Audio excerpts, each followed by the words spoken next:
mga kabrigada, sa detalye po ng ating mga balita. Ang DOH may paglilinaw sa kumakalat na international health concern.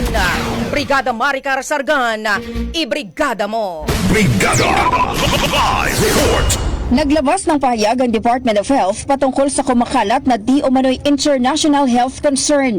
Sa kumakalat na post sa social media, sinabing punuan ang mga hospital at crematories ngayon sa China at nagkakaubusan na rin daw ng gamot dahil sa pagkalat ng influenza A, HMPV, Mycoplasma pneumonia at COVID-19.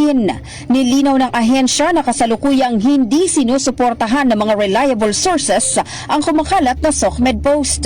Wala rin daw itong kumpirmasyon mula sa binanggit na bansa at sa World Health Organization.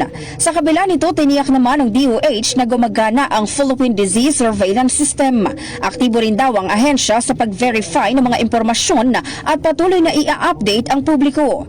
Kasabay nito, hinimok ng Health Department ang publiko na iwasan ang pag-share ng mga post mula sa mga questionable websites o online sources upang maiwasan ang pagpapakalat ng maling impormasyon at kalituhan sa publiko. In the heart of changing lives, ito sa Brigada Maricar Sargan ng 105.1 Brigada News FM Manila, The Music and News Authority. Brigada Balita Nationwide sa tanghali.